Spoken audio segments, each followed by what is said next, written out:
King Charles has named his youngest brother, Prince Edward, the Duke of Edinburgh, a title held, of course, by his late father, Prince Philip, for more than 70 years. It had been the late Prince's wish for Prince Edward to be granted the dukedom after his death. I've got some troubling news about England's royal family. It's been a bit of a shock. Do you worry about Republic coming and shouting things? Everyone has a right to think what they want. Behind the calm gates of the royal estates, reports claim Camilla's son secretly used land belonging to King Charles without permission, and it may have broken the law. But just as tensions grew, Prince Edward stepped in and did something no one expected. His reaction shocked aides, surprised the public, and may have changed how the royal family handles internal rule-breaking forever. Did Tom break the royal rule? And what could make Prince Edward act so firmly? Join us as we unravel Camilla's son's illegal act that pushed Edward to react. Camilla's son's bold move that shakes Prince Edward. The mood inside St. James's Palace that night felt unusually heavy, almost timeless, as if the walls themselves remembered centuries of power and pride. This was one of the palace's rare private gatherings, an event meant to quietly strengthen the bond between the royal family and London's most powerful aristocrats. These evenings were polished and elegant on the surface, yet they were also moments when hidden tensions, buried beneath silk gowns and velvet jackets, could rise dangerously close to view. Prince Edward, Duke of Edinburgh, arrived dressed in a perfect black tie. His posture was straight, his expression calm but firm. For many years he had lived in the long shadow of his older brother, King Charles. Edward was known as the one who followed the rules without exception, a strict defender of royal tradition, sometimes even labeled as too rigid. But in recent years, his role had quietly expanded. He had taken on greater responsibility for managing royal estates and overseeing ceremonial duties. It was a steady, almost invisible rise, yet it made him deeply protective of the monarchy and sharply alert to any sign of disrespect. Across the room, near a table sparkling with crystal glasses, stood Tom Parker, B.S., Queen Camilla's son from her first marriage. A well-known food critic, Tom carried himself with smooth confidence and effortless charm. Since his mother became queen in 2023, his position within elite circles had climbed rapidly. He was now a familiar face at private royal events. Access, many believed, came from Camilla's quiet but firm protection. Over time, this privilege had clearly shaped his attitude. He had grown dismissive of those he viewed as standing outside the true center of power, especially royals who were not in the direct line of succession. The evening flowed politely until Edward noticed Tom watching him. Holding a glass of red wine, Tom walked over with a tight, knowing smile. Standing before a small group of highly influential guests, he began speaking casually, but his words were sharp with hidden mockery. He spoke about the difference between real power and ceremonial titles, never taking his eyes off Edward. "Of course, Your Royal Highness," Tom said softly, lowering his voice after a sip of wine. "Titles are valuable things. You understand that better than anyone. But in our world, it's real power that truly matters." He paused on purpose, letting the comment sink into the thick air, then continued with open sarcasm. He hinted at Edward's recent absence from major headlines compared to the senior royals at the center of attention. "By all means, keep protecting tradition, Prince," Tom added lightly. "It's just that someone with so little actual authority hardly needs to worry about what certain people might be doing with the royal estates, does he?" The soft chatter of the room stopped instantly. The insult was not just personal. It struck directly at Edward's authority and his role as a senior member of the monarchy. Edward's face grew slightly pale, but he said nothing.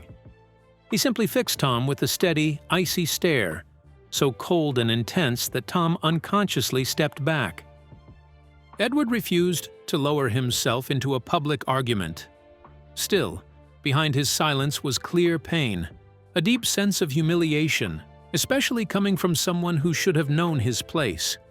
When Edward calmly excused himself, and moved away, a few guests quietly followed.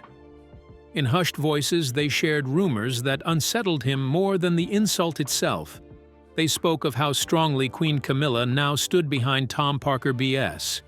They whispered that his private culinary events were being hosted in locations once considered completely off-limits. In that moment, Edward's hurt shifted into something heavier. Personal offense faded, replaced by exhaustion, and a growing concern over what this quiet shift in power truly meant. Was Tom using his mother's royal status to benefit himself, even if it meant undermining the dignity and integrity of the monarchy itself?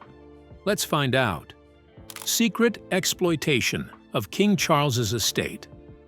As the evening slowly came to an end and Edward prepared to depart, something unexpected happened. An elderly steward from the Sandringham estate, King Charles's private country home, stepped forward to greet him. The man, who clearly respected Edward deeply, bowed slightly. What began as a polite, harmless conversation about routine estate maintenance soon took a strange turn. Almost casually, as if it meant nothing at all, the steward added a remark that did not seem important at first.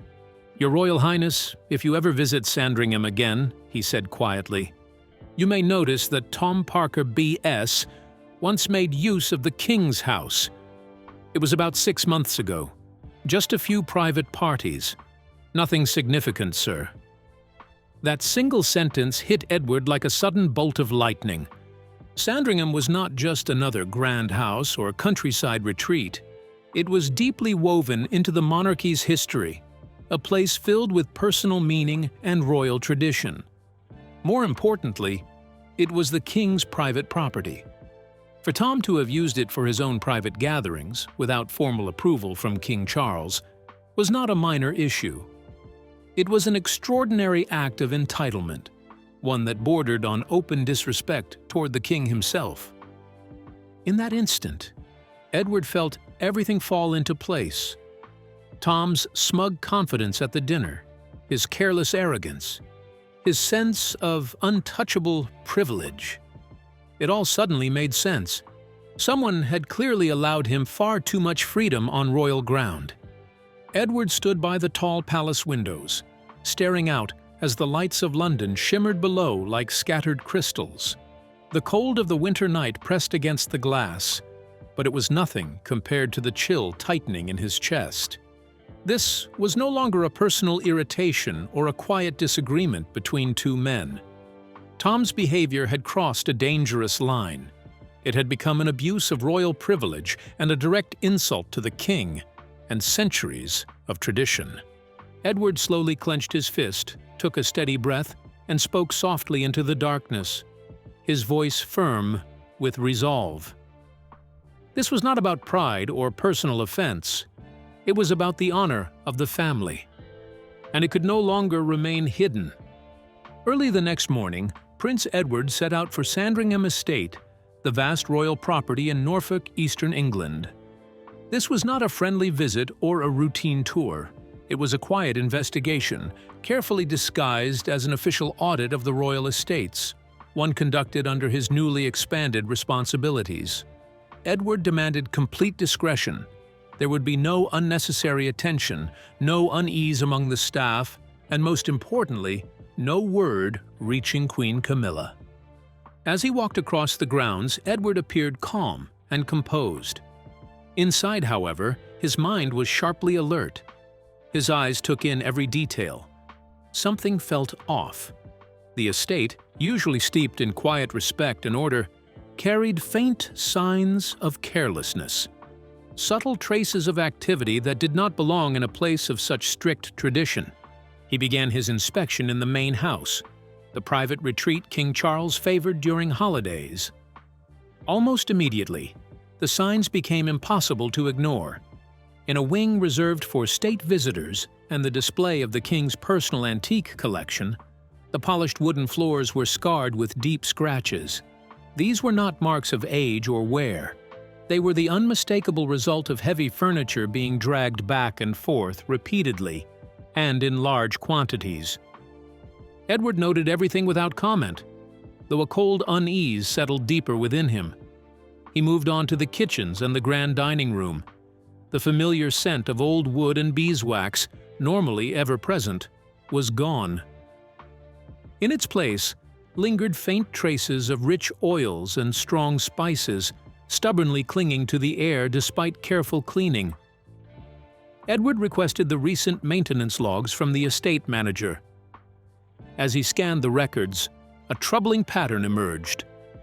Hidden among ordinary entries were clusters of unscheduled work orders, all lining up perfectly with large-scale food preparations. There were no royal names listed, no official visits recorded. Each entry carried the same vague note: private event at senior request. The full extent of the overreach became clear when Edward uncovered the final truth. Tom Parker, B.S., had not stopped at using the dining room. He had taken control of the king's private drawing room, an intensely personal space guarded more carefully than almost any other part of the house. There, Tom had hosted lavish tasting dinners, transforming the room into a showcase for his own ambitions. Dishes were presented like prized trophies, while quiet business deals unfolded behind closed doors, shielded by the illusion of intimate gatherings. In doing so, Tom had effectively turned part of the king's personal home into a private venue for his own brand, an act that went far beyond bad judgment and straight into betrayal of trust. What did Prince Edward uncover? Let's find out. Edward's discovery that shook the crown. Tom's behavior had gone far beyond a sharp remark or a private insult. This was no longer personal. It was a serious violation of the king's privacy and his rightful authority. What had happened crossed an invisible but sacred line. Edward quietly sought out one of the palace's oldest footmen, a man who had served the royal household faithfully for decades.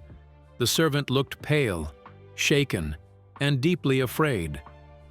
Edward spoke gently, offering calm words and a clear promise that no harm would come to him for telling the truth. Only then did the man finally speak. His hands trembled as he revealed what he knew. It was Queen Camilla herself who had stepped in, again and again.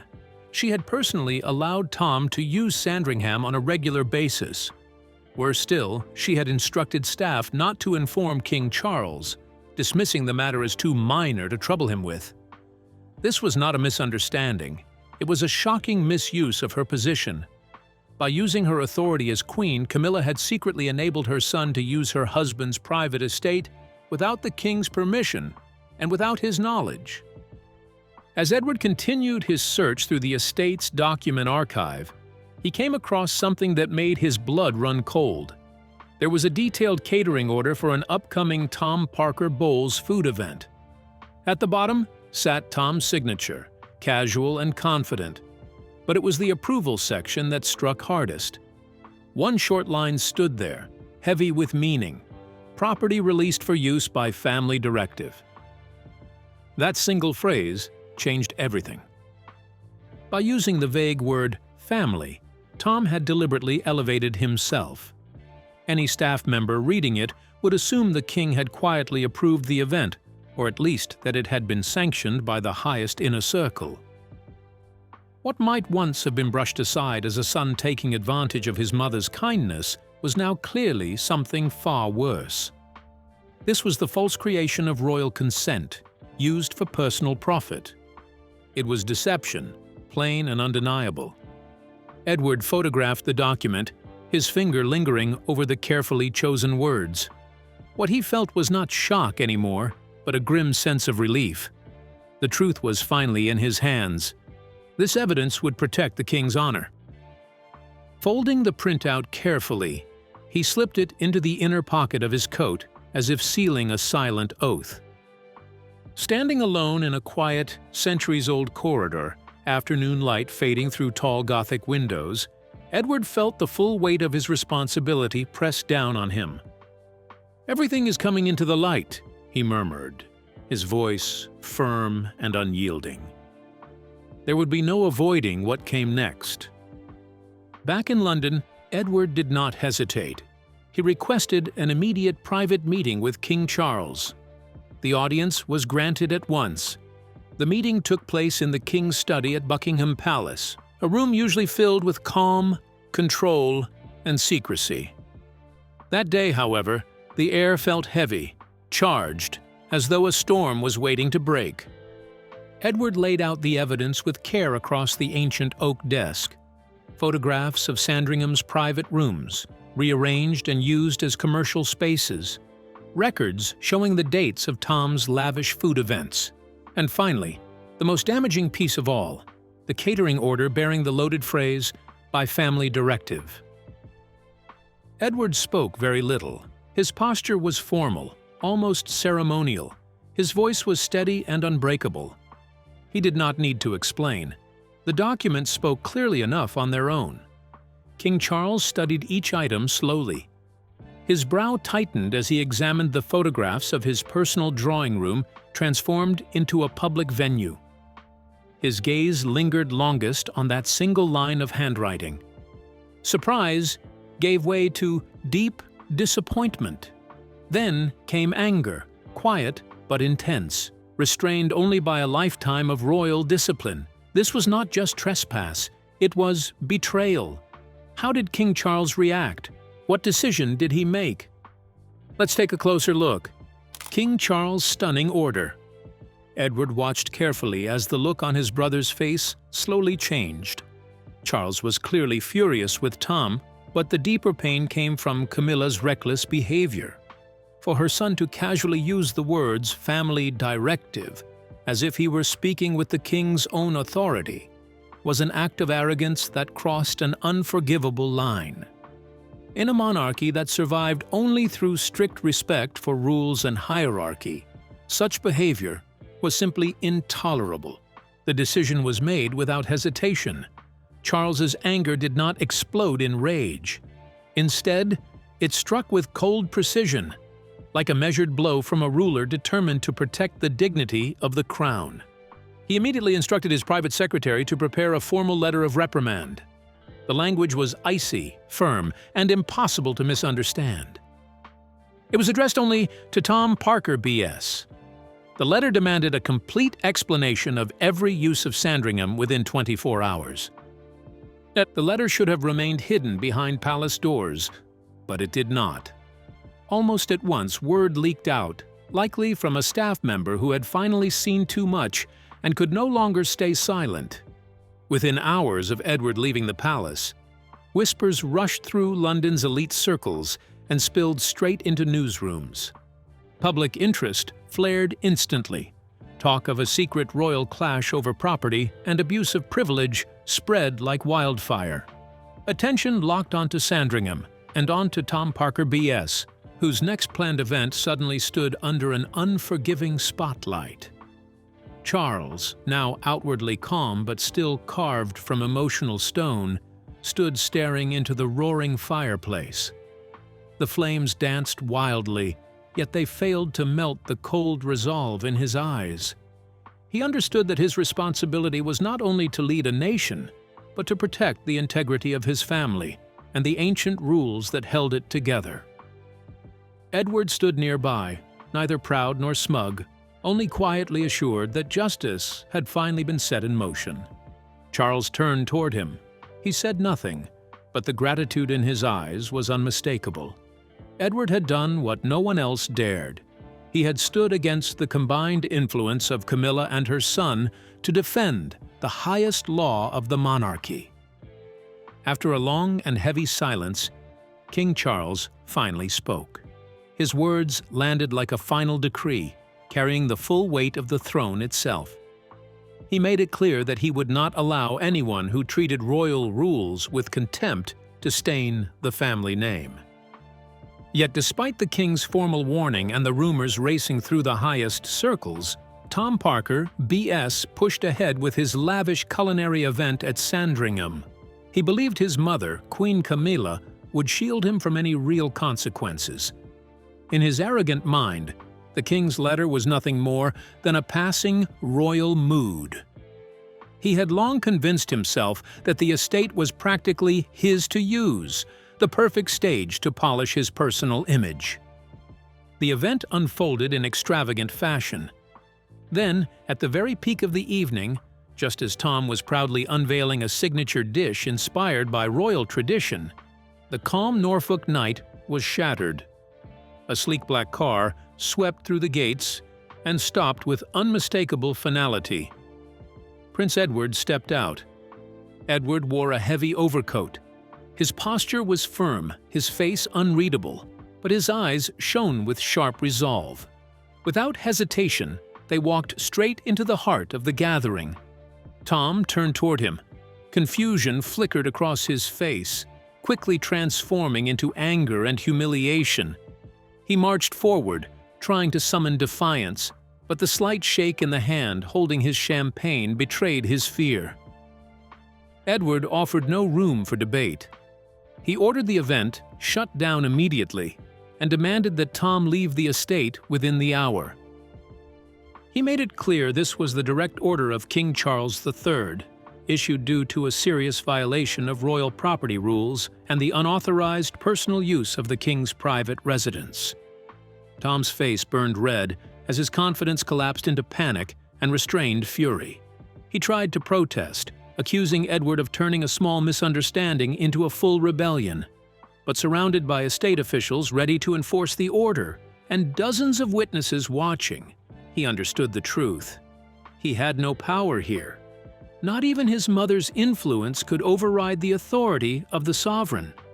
Tom Parker B.S. being ordered off the estate, his face twisted with rage and shame, while Edward stood perfectly still.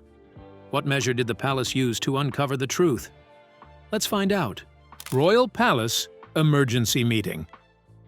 After the public scandal at Sandringham broke, King Charles acted without delay. He called an emergency, closed-door meeting that very day. The meeting was held in a rarely used conference room deep inside Buckingham Palace, a space reserved for the most serious internal matters. Only a small circle was allowed inside. The most senior advisors, the private secretaries, Prince Edward, Tom Parker B.S., and Queen Camilla herself. The usual smooth politeness of royal meetings was completely gone. In its place was a cold, tense silence that felt more like a courtroom than a family gathering. When Camilla entered, she looked exhausted and visibly anxious. She tried to remain calm and dignified, but the strain showed clearly in her eyes. When King Charles demanded an explanation, Camilla spoke first. She presented her actions as those of a concerned mother trying to help her son succeed in the culinary world. She claimed that only rarely used parts of the estate had been loaned out, and only for small career-building gatherings. She insisted everything had been done in good faith, describing the situation as a misunderstanding with no harmful intent. That explanation did not survive long. The calm logic of the room and the solid evidence already gathered quickly pulled her story apart. Prince Edward hardly said a word. He simply placed the same detailed dossier back on the table, allowing the documents to speak for themselves. The royal legal advisors, whose duty was absolute loyalty to the crown, then spoke together. They confirmed that Camilla had clearly gone beyond the limits of her role as queen consort. By approving commercial use of the king's private property without his consent, she had committed a serious breach of royal protocol. Tom Parker B.S. then tried to defend himself. He blamed confusion within the administration and accused Edward of exaggerating the situation out of personal resentment from an earlier dinner. He claimed his events were lawful, describing them as simple rentals of space. He also said he had not known about internal palace rules.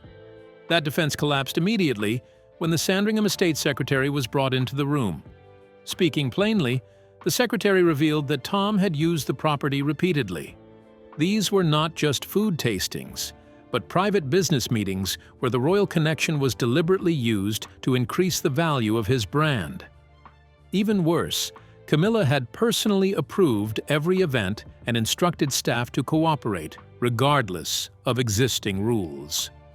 What had begun as silence had turned into active support for the abuse. Just as the inquiry seemed ready to close as a serious but limited violation of property rules, an unexpected moment changed everything. A long-serving clerk from the Royal Correspondence Office entered the room unannounced. Guided by conscience, he placed new documents on the table. These papers suggested even more troubling behavior. They showed unauthorized use of royal titles and crests in private business deals, along with suspicious payments linked to securing other royal venues for Tom's events, not just Sandringham. This new evidence transformed the entire case. What once appeared to be a single overstep now looked like a repeated and deliberate pattern of exploiting royal status for profit. The senior advisors exchanged shocked glances. This was no longer a simple mistake or lapse in judgment. It had become a deep ethical crisis with potential legal consequences. Camilla, seeing every layer of protection stripped away and more damaging truths exposed, slowly lowered her head. The weight of the evidence crushed any remaining defense. King Charles looked at both mother and son with icy resolve. When he spoke, his voice carried the full authority of the crown. The order for a deeper investigation was issued immediately. A full internal inquiry was formally opened into any further questionable actions by Tom Parker B.S., under the strict supervision of the senior advisors and Prince Edward. Weeks later, after intense and highly discreet work, the conclusions were announced with quiet finality. The findings confirmed that Queen Camilla had seriously abused her authority by enabling her son's commercial use of royal property. They also confirmed that Tom Parker B.S. had repeatedly exploited vague claims of family approval for personal gain. Although no criminal charges were filed, the ethical and procedural violations were severe enough to bring the strongest penalties the palace could impose, short of exile. How did the public and the royal family respond? Let's take a closer look. Reaction from the public and the royal family. Camilla and Tom faced a wave of criticism, not just from the public, but from within the royal household itself. The punishment was quick and strict. They were temporarily isolated and lost almost all official privileges. They were banned from most royal events until a long process of review and reintegration was completed. For Camilla, a woman used to attention and influence, this was public embarrassment and a painful loss of power. Tom struggled with a harsh press and a faltering culinary career, while Queen Camilla was quietly pushed aside inside the palace. Her offices became emptier, her meetings and consultations were sharply reduced, and the strong voice she once had was now controlled by the king's advisors. Her failure to follow the rules cost her the respect she had built since becoming queen. The Queen has expressed her sincere wish for Camilla, the Duchess of Cornwall, to be known as Queen Consort when Prince Charles becomes king. The scandal sparked major changes in palace management. King Charles's advisors, led by Prince Edward's firm determination, demanded and achieved a full overhaul of how royal estates were managed. New, transparent, and strictly enforced rules were introduced to make sure that no one, no matter how close to the royal family, could misuse crown property or prestige for personal gain. This was a clear victory for the transparency and order Edward had always worked to protect. The media reaction sealed Edward's reputation.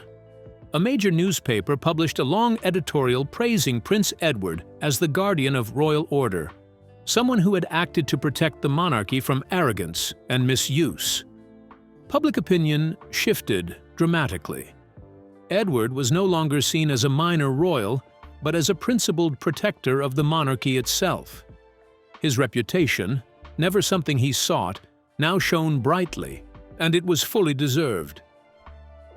Even as the scandal ended, the cracks in family relationships and power structures remained. Tom and Camilla faced an uncertain future and prolonged isolation. Prince Edward walked alone through the wide gardens of Windsor Castle.